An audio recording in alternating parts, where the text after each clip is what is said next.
ආයුබෝවන්. තමන්ගේ කොණ්ඩය කපන්න විතරක් මාසෙකට ඩොලර් 21,000ක් වියදම් කරන පාලකයෙක් ගැන ඔයාලා අහලා තියෙනවද? අද වටිනාකමට අනුව ආසන්න වශයෙන් ලංකාවේ මුදලින් රුපියල් ලක්ෂ 63ක් පමණ ඔහු කොණ්ඩය කපන්න විතරක් මාසෙකට වැය කරනවා. ඒ වෙන කවුරුත් නෙවෙයි බ්‍රූනායි රටේ පාලකයා. අද අපේ කතාව හරි රසවත් වේවි. මොකද අපි අද කතා කරන්නේ ඒ වගේ අධික වියදම් දරන ඩොලර් බිලියන ගණනක අයිතිකාරයෙක් ගැන. අපේ channel එක subscribe කරලම කතාව පටන් ගමු. බ්‍රූනයි රාජ්‍ය සුල්තාන්වරයා, එහෙමත් නැත්නම් රජතුමා කියන්නේ ඩොලර් බිලියන 30ක වත්කමක් ඇති ලෝකයේ ධනවත් පාලකයන් අතර පෙරමුණේ ඉන්න රජෙක්. බ්‍රූනයි කියන්නේ අග්නිදිග ආසියාවේ බෝනියෝ දූපතේ උතුරු වෙරළ තීරයේ පිහිටි කුඩා රටක්.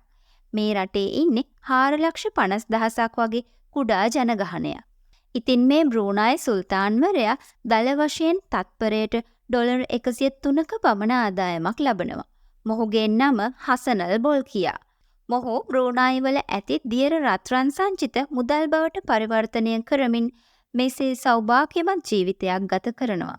මෙසේ වියදම් කරමින් ඔහු ගෙවන සැපවත් ජීවිතය ගැන අපි හොයා බලමු. විශේෂයෙන්ම ඔහු වාහන සඳහා දැඩි කැමැත්තක් දක්වනවා. ඔහුගේ අතිවිශාල ධනය නිසා ඕනම කෙනෙක් මෙලදී ගන්න සිහිනමවන ඕනම වර්ගයේ මෝටර් රථයක් තමා සතු කරගන්න ඔහු දෙපාරක් හිතන්නේ නැහැ.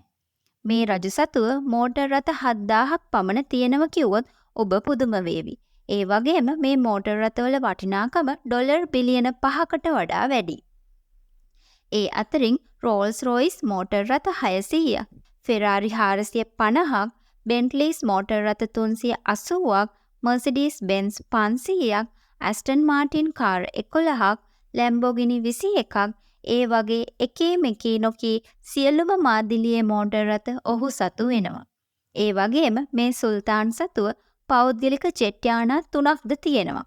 ඔහු සතු ගුවන් යානාවක් පියාඹන රත්තරන් මාලිගාවක් බවට පරිවර්තනය කරලා තියෙනවා.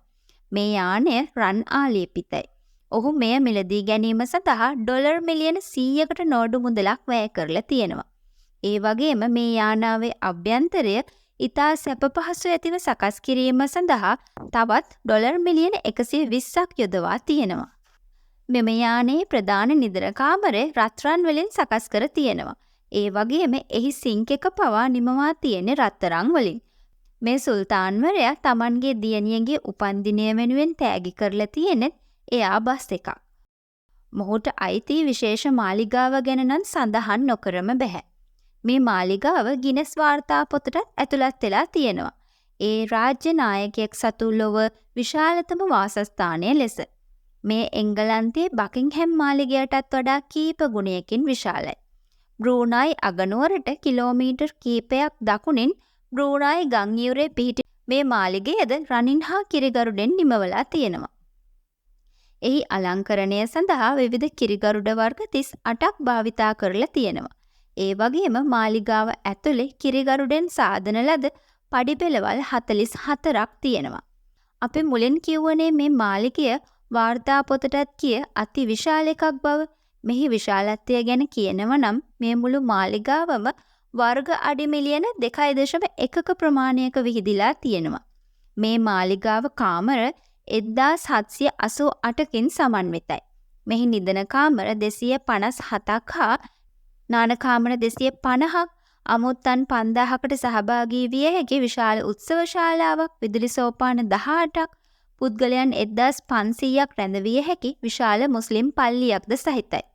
ඒ වගේම මේ මාලිගයේ විශාල පිහිනුම් තටාක 5ක්ද තියෙනවා. මෙහි කාර් 110ක් රැඳවිය හැකි විශාල ගරාජයක්ද තියෙනවා.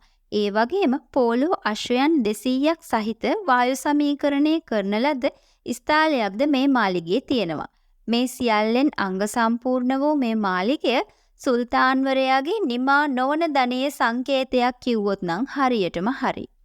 බ්‍රූනයි සුල්තාන්වරයාට පෞද්ගලික සත්තුවත්තක්ද අයිති. ඒ සත්තුවත්ත ඩොලර් මිලියන 10ක් වටිනාකමක් සහිත භූමියක සකස් කරලා තියෙනවා.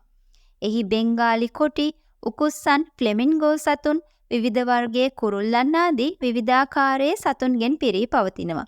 මේ ඉන්න සතුන්ට පැසිපන්දු ක්‍රීඩා කරන්න, බයිසිකල් පදින්න, අනුකරණය කරන්න වගේ විවිධ ක්‍රියාකාරකම් ඉතා හොඳින් පුහුණු කරලා තියෙනවා. මේ බ්‍රූනයි රජතුමා ලෝක බලවතුන් මුණ ගැහුණම ඔවුන් මේ සත්තු අත්ත බලන්න එක්ක යන දැඩි කැමැත්තක් දක්වන බව තමයි සඳහන් වෙන්නේ. ඒ වගේම මේ සුල්තාන්වරයට ගොල්ෆ් ක්‍රීඩාංගන සහිත තරු පහේ හෝටල්ද අයිති. මොහු සිතුවම් මිලදී ගැනීම සඳහා ඉතා විශාල වශයෙන් මුදල් වියදම් කරනවා. එක් අවස්ථාවකදී තෙල් සායමින් කරන ලද සිතුවමක් ඩොලර් මිලියන 70ක් දී මිලදී ගන්න ඔහු පසුබට වුණේ නැහැ. අපි මුලින් සඳහන් කළා මතකද කොණ්ඩය කපන්න විතරක් මාසෙකට ඩොලර් 21000ක් මේ රජු වියදම් කරන බව. ඒක සිද්ධ වෙන්නේ මෙන්න මෙහෙමයි. මොහු කොණ්ඩය කපා ගන්න කැමැතිම බාබර් මහත්තයා ඉන්නේ ලන්ඩන් වල. ඉතින් මේ සුල්තාන් සති 3කට හෝ 4කට වරක් ලන්ඩන් ගිහින් තමයි කොණ්ඩය කපා ගන්නේ. මේ ගමනේදී ගුවන් යානා සඳහා සැප පහසු හෝටල් වල නවාතැන් ගැනීම සඳහා ඒ වගේම අධික මිලෙන් යුතු ආහාර සඳහා ඉතා විශාල මුදලක් වැය වෙන බව සඳහන්. ඒ වගේම සුල්තාන් සාප්පු සවාරියක් ගියත් රටේ කොතනකට හෝ ගියත් එහෙම නැත්නම් ලොව වටා කොහේ හෝ සංචාරය කරත් මොහු නිතරම 100කට අධික ආරක්ෂක පිරිසක් පිරිවරාගෙන තමයි ගමන් කරන්නේ. මේ ගමන්වලදී හොඳම හෝටල් වල නවාතැන් ගන්න අතර එම හෝටලයේ ඔහු සිටින කාමරය සහිත ඒ මහලම කුලියට ගන්නවා. ඉතින් මේ නිසා මේ එක් ගමනකට ඩොලර් මිලියනයක් විතර මොහුට වැය වෙනවා. තවත් වැදගත්ම කාරණයක් තමයි ඔහු සාද පවත්වන්නත් හරිම කැමති. ඔහු Tamanගේ 50 වෙනි උපන්දිනය වෙනුවෙන් ඩොලර් මිලියන 40ක් පමණ වියදම් කරමින් සති 2ක් පුරාවට උපන්දින සාදයක් පැවැත්තුවා. මේ සාදයේ ගීත ගායනා කිරීමට පොප් රජු වන මයිකල් ජැක්සන් පවා ගෙන්වාගෙන තිබුණා. ඒ සඳහා අමුත්තන් 3000කට පමණ ආරාධනා කරලත් තිබුණා. සුල්තාන් හසනල් බොල්කියා කාන්තාවන් කීප දෙනෙක්ම විවාහ කරගෙන තියෙනවා. 1967 දී ඥාති සොහොයුරියක් වන සලේහා බින්ටි මොහමඩ් අලාම් සමග විවාහ වුණු ඔහු දෙවනුව රාජකීය බ්‍රූනයි ගුවන් සමාගමේ සේවය කළ අයිෂා මරියම් සමග විවාහ වුණා. පසුව මේව දික්කසාද කළ රජු ඉන්පසු රූපවාහිනී ප්‍රවෘත්ති නිවේදිකාවක් වූ ඇස්රිනාස් මසාර් සමග විවාහ වුණත් පසුව ඇයවද දික්කසාද කළා. සුල්තාන්වරයාට මේ විවාහයන් තුනෙන්ම පුතුන් 5 දෙනෙක් හා දියණියන් 7 දෙනෙක් ඉන්නවා. ඔවුන්ගෙන් ඔටුන්න හිමි කුමාරය වෙන්නේ වැඩිමහල් පුතා වන අල්මුතාති බිලා බින් හසනල් බොල්කියා. ඔහු බ්‍රූනයි රාජ්‍යයේ 30 වන සුල්තාන්වරයා වීමට සූදානම් වෙනවා. බොහෝ මිනිසුන් සිහිනෙන්වත් නොසිතන විදිහේ අධික සැප සම්පත් පිරුණු ජීවිතයක් ගත කරන මේ අධිරාජයාගේ කතාව නම් හරි පුදුමයි නේද? එහෙනම් ලයික් එකක් දාලා සබ්ස්ක්‍රයිබ් කරන්න අමතක කරන්නත් එපා. ගිහින් එන්න. බොහොම ස්තුතියි.